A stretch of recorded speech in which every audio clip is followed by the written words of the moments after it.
Hello and welcome. You're with East Mojo, and we're privileged to be joined by the very talented Vipul Chetri. Thank you so much for joining us. Thank you for having me. And the location, there's a lot of work going on at the back, which means that we are waiting for the Northeast Festival to kick start. It opens today here in New Delhi. So it is a shout out to all of you to come and see the festival. Vipul will be performing tonight at around 8:30 is when Yes. your time frame is. I've always wanted to interview you and ask you about your journey because the songs that you sing touch our heart. The first time I listened to your songs, whether it was drinking rum by the riverside and thinking about your loved one, or sitting by Syndicate, because most of us done that, Right. when we are waiting for our jeep to go and you see a beautiful girl right in front of us, and we are there for just that fleeting second and then share that companionship for that bit only, because Right. I'm going to Gangtok and she's going to Siliguri, or vice versa. How did you come into this? When was the time that you thought that you were going to do this? I started this pretty late in my life. I think after trying out a lot of things that I thought I identified with, but it's only later part of my life after I was 30-year-old that there's this longing to go back to what I was really and go back to my roots perhaps. And so when I started dabbling in this idea, and of course in the music, in the folk music, that in my own folk music, I found a tremendous satisfaction to what I was doing, and it just naturally grew on me, and effortlessly it just things just started manifesting by itself. So then I thought maybe this is the right thing to do for me, and then I just started going and taking this forward. Okay. And before that, see, you say 30 is old, but for an artist, I don't think, 30 is very, very old. Like Right. our good friend Bomman Irani started so late in his life, yet he's done a phenomenal job. Right. So, considering that, before that, you were a teacher? You Yes. used to teach music I in still school, teach. yeah. I still teach, and I was pursuing a career in classical music. I wanted to be a classical guitar recitalist, and for a long period of time, about 10-15 years, I was wanting to pursue that, and I was training hard for it. So I studied, and I was also teaching on the side because as you know, we have to sustain as an artist. Of course, besides that, I was dabbling in other forms of music like jazz and blues and all of that. So yeah, all that took a course, and I think also it also helped me to shape my own original music, in a way, because the knowledge that I had there, I just had to transfer it in a way that was mine. So yeah. Let me shift to Nepali a little bit. For our audience in Darjeeling, Kalimpong, Sikkim, and most of Assam and Arunachal who love your music, है? तपाईँले जहिले गाना लेख्नुहुन्छ नि, जस्तै अब रम खाएँ है, त्यो गाना भयो, सिन्डिकेटको गाना भयो, स्पेसली सिन्डिकेटको गाना जुन चाहिँ भयो तपाईँले आफैले एक्सपिरियन्स गरेर लेखेको कि त्यो तपाईँको इमेजिनेसन हो कि? त्यो अब धेरैले सोध्छ मलाई यो कुरा होइन, तर अब यो कुरा चाहिँ अब एउटा एक्सपिरियन्सबाट भनौँ, अनि plus also fantasy at the same time. र मलाई पनि त्यो सिचुएसनमा पर्दाखेरि एक दिन म कालिम्पोङदेखि सिलगढी दिल्ली आउनु लागि म त्यति बेला अगाडि त्यो फ्रन्ट सिटमा बसेर त्यो अब कालिम्पोङ झर्दै त्यो यो एउटा मलाई सोच आयो क्या कि यो त मलाई पनि भइरहेछ, तर धेरै मान्छेले पनि हुन्छ होला जस्तो मलाई पनि लाग्यो है.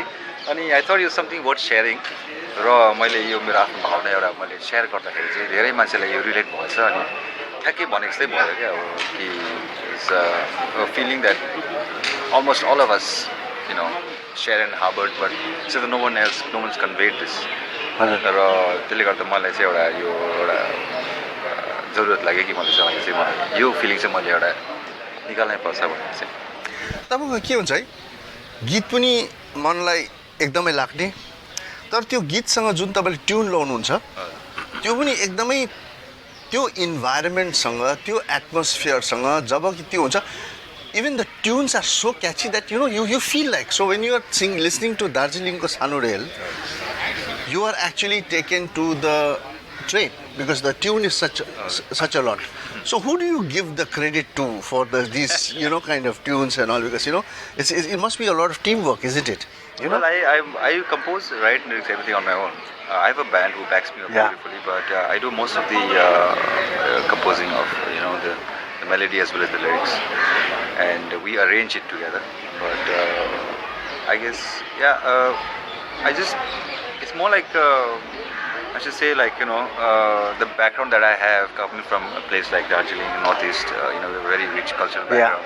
And what I've heard growing up, my elders, people around, listening, that's what has shaped me, I guess. And I guess it's, I must say the credit must go to the place that I belong from, which is Kalimpong and Darjeeling, of course, and the people I grew up with, and the school and all of that.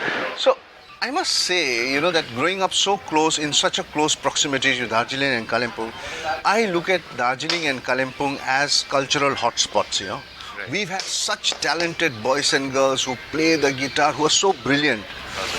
But my only fight has been they've never been able to come out. Right. They've never been able to come out. In the sense that if you ask them to play a cover song, they'll do it perfectly. Right. Some of them can even do it better. Right. But if you tell them, do you have something of your own? Right. That is where they lack. True. So what is the problem there? What do you think is the problem there? Because we have tons of talent in that place.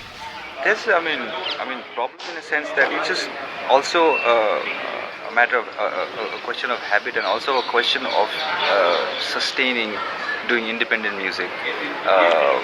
Before me, or even at this day and age, doing independent original music has not been very, sustainable, or in terms of, if you want to make a life out of it. So I think people rather take a safer side, do covers, and at least they can get gigs anywhere. And if they do start, doing original music, they feel that okay, it may not be as good as. And also, I think it's also the comparison that you have to the West. Like most of the cover music, most of the people who do music back home did, they want to do in English.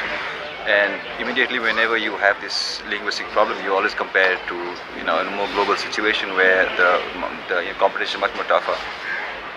So when I thought about this, I realized that writing music in your own language is much more not only satisfying, but also much more viable, because you can immediately relate to people around you, and also you can do your stuff and also make a living out of it. So the challenge is like Nagaland, for example. Nagaland has a task force on music. Right. The Nagaland government spends on music. Right. Our side, even Sikkim, we have nothing for music. Right. There's no government funding for music per se. And it is a challenge, like you said, for independent musicians. So that kind of a support is needed, and there has to be a support system like that. Don't you agree? Of course, definitely. I mean, since as we have realized that music is one of the one of the better things that our boys are capable of doing, we must have some kind of a support system to help these talents come and move across. I definitely agree with that. Yeah. But having also said that, I think we also must move more towards original music than music which is more stereotypical. Yeah. So that's interesting. So if music is recognized as an industry, perhaps, as they have done in Nagaland, perhaps music can go on.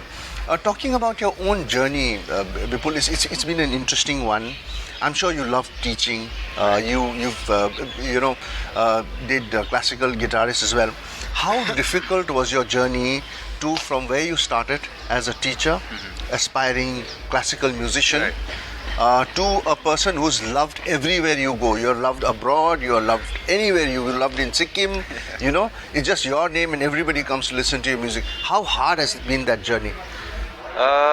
I would not say hard, but it was eventful rather. I never really even thought in my wildest dreams that I would, people would listen to my music, or my music would sail this far across.